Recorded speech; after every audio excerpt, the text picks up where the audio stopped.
Welcome to Kingsnipton. I'm Pam Down and I will take you on a short guided tour of the village using modern video pictures and old photographs from the Beaford Archive. The Beaford Archive was set up by the famous photographer James Revilius, who went around most of the villages in North Devon collecting any old pictures that folk were willing to part with. The full collection is now in the North Devon Mantheneum at Barnstaple.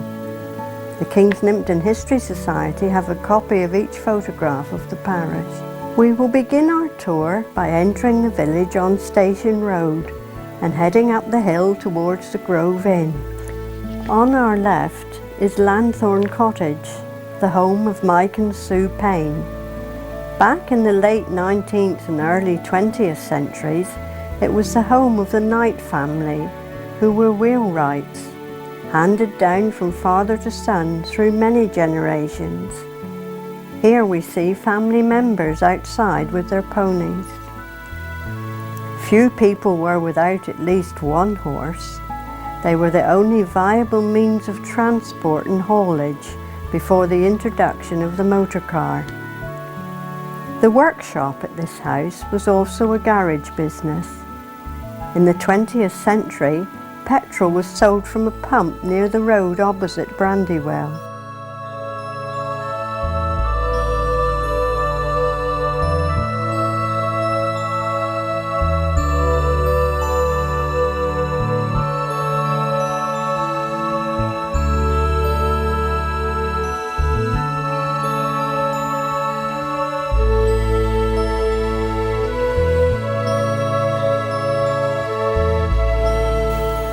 At the north end of the cottage was the Knight's workshop and forge.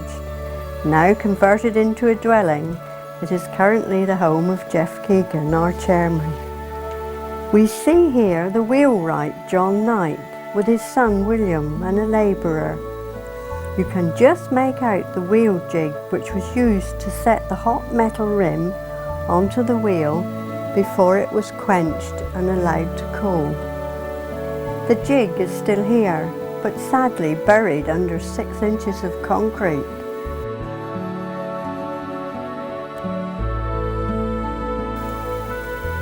As we move up the road, we pass the primary school on the left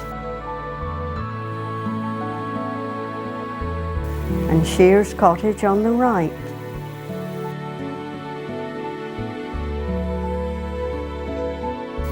The old inn house is next on the right. It traded as the Carpenter's Arms and was probably the older of the two village pubs. Last orders were called in 1919.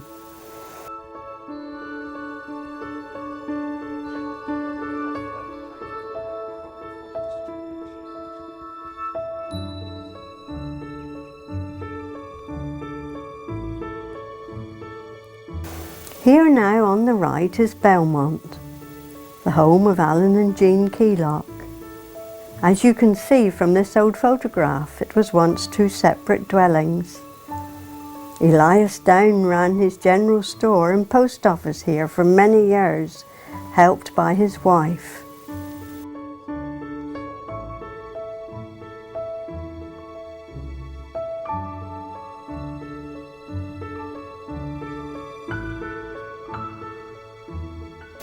We'll just turn around for a moment and look back down Station Road to a scene from the days when the Carpenter's Arms was still a pub.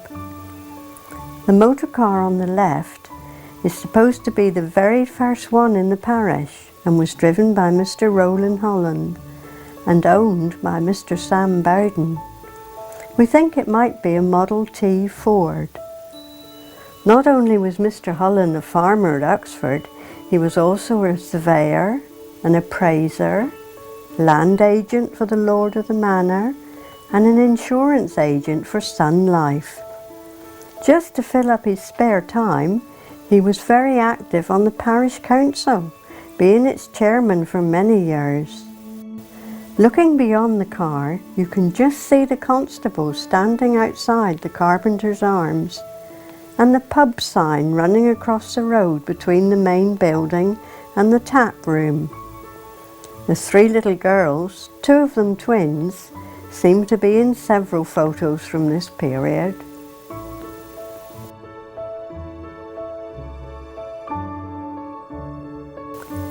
As we approach the Grove Inn, you will probably notice that it is virtually unchanged from this early 20th century photograph.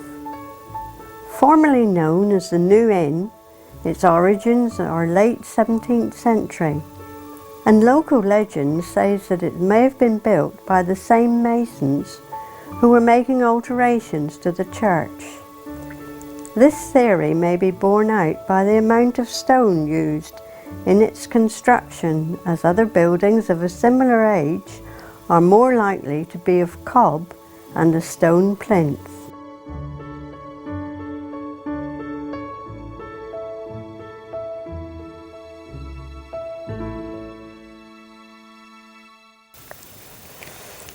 We'll pop out to Cooper's Cross now to show you the police station. But before we get there, here is another village blacksmith. This is Tea Cottage, the home of Peter and Sue Warman. The blacksmith is George Howard, and the other folk are, left to right, the boy chaps are Sid Moore and Roy Ware, Sally Lowe the shopkeeper, George Howard himself, Sam Bowden is on the horse this time, and Millie Lowe holds the reins. Lily Howard holds the bucket, and Fred Goff is on the bicycle. On the right is the overseer, James Pegham.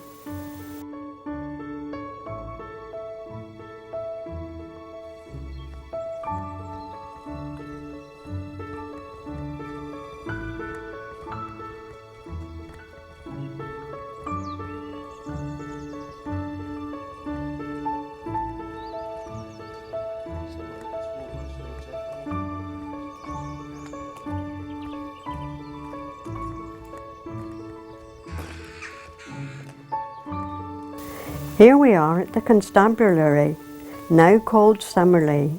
It's the home of Tim and Denise O'Brien. What a different place it was at the turn of the 19th century. When the police sold this house, the constable and his family went to live at Brandywell for a while, until a new police house was built on the other side of the road. An entry in the first parish council minute book from about the same time that this picture was taken, a parishioner urges the council to stop the policeman's wife throwing her slops into the road. Are we looking at the guilty party?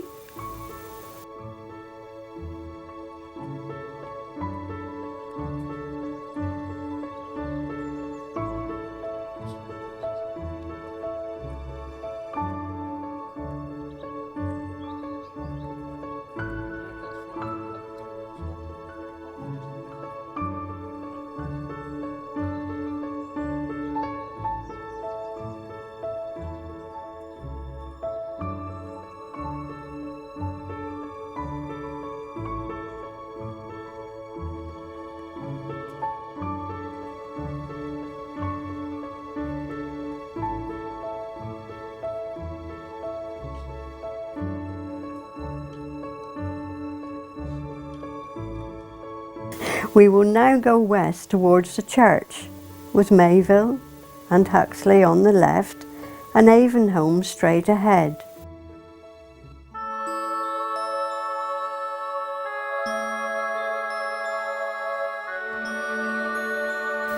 Oh my, here comes the parson and his wife.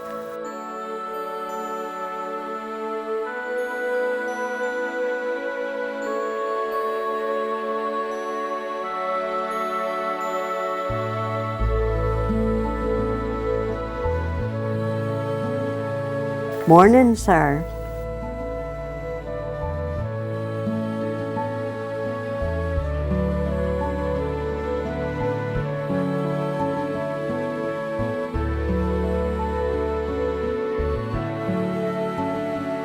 Now Rigsby and Jeff, what a busy morning we're having.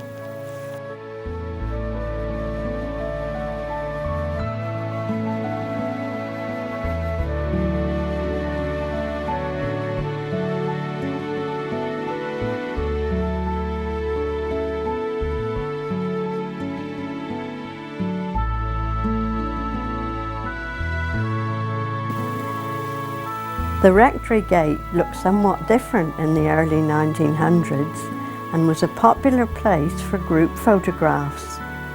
Many wedding pictures were taken in the front garden, which also served as a venue for school plays and pageants, just as it hosts the revels today. The rectory itself, now of course the old rectory, is very old and was thatched until well into the late 1800s. We have a glebe terrier from 1601, which gives some detail of the interior and its fittings. We must assume that there has been a rector's residence here for very much longer. At one time, the rector had over 130 acres of glebe land, but this was gradually sold off. Some of the later disposals being the Warren, the Spinney and Maidens. The original rectory buildings have been modified and added to over the centuries, but looking inside it is still possible to see what a Devon Longhouse or Hall House looks like. The old stable block has been converted into 5-star holiday accommodation and is run as a very successful business by Stephanie and Derek Atkinsons.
Turning back, we look up Park Road.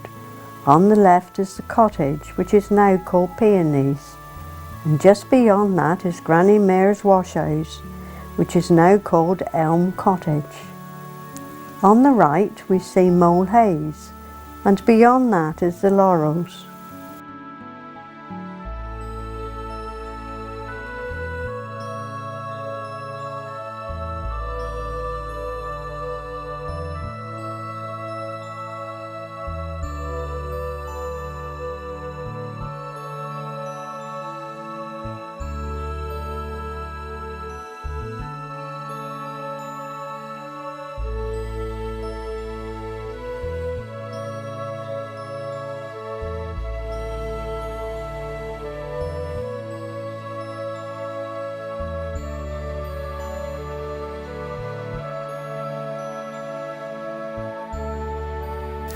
On the left now we have the old school, which was situated in what is now the church hall. It dates back to the late 1700s and was initially sponsored by James Buller, who built Kingsnipton Park House. Here is a picture from the First World War showing the boys parading with wooden rifles. The school moved to its current site in 1929.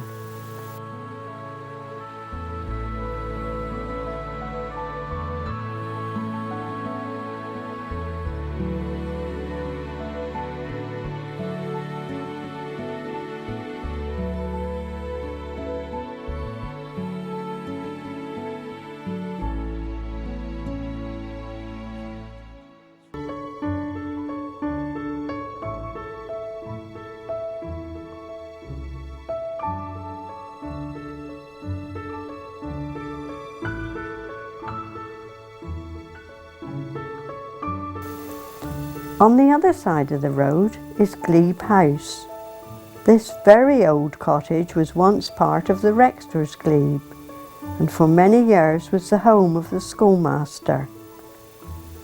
Glebe House is now the home of Bryant Sanders and is operated as a bed and breakfast.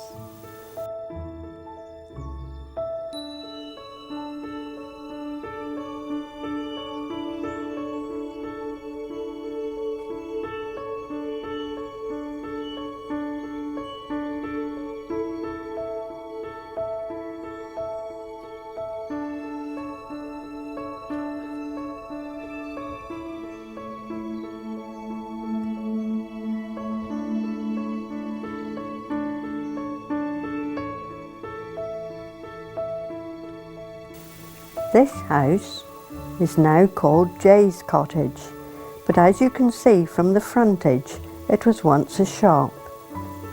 This is the cottage when it was Friendship's store. I'm sure they sold more than Lipton's tea, but nothing else at all is advertised here. After Friendship, it was owned by Charlie Birdman and his wife Florence. Charlie was a Belgian who had escaped from Nazi Europe before things got really bad. He lived to the ripe old age of 101 and died in 1999.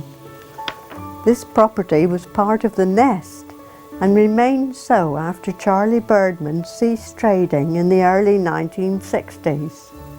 But just recently, John Hughes converted it to a dwelling and split the title away.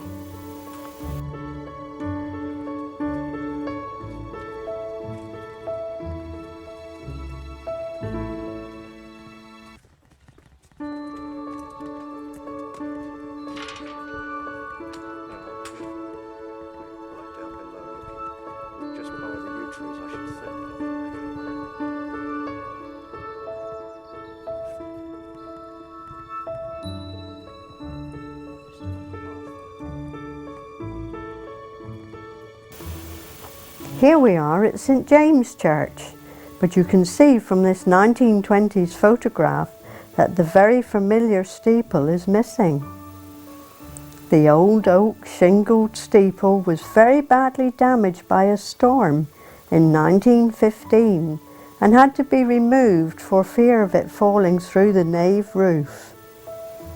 This shortened version, or the Kingsnimpton stump as it became known, remained in place until 1931, when at last a new copper shingled steeple, which we know today was dedicated by the Bishop of Exeter. The new steeple cost £700 and its top is some 90 feet from the ground. On the last leg of our short journey, we come out of the church and look down South Street towards Bidgoods, Glendale and Skibbles.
Back to the square now, and we see Albany Cottage, the home of the Baldock family. And here is number 1 and number 2, the square. Our local postman, Steve Banfield, lives at number 2 with his wife Elizabeth. Here is our final view of Nimmet and Mole Cottage. But you will see from this old photograph that Mort Garage once stood between them. Mort Garage was owned by Mr. Moore and Mr. Short, hence the very strange name. This plot is a very good example of how land was redistributed in what appears to be now in the most random way. The left half of the garage was nothing more than a wooden shed.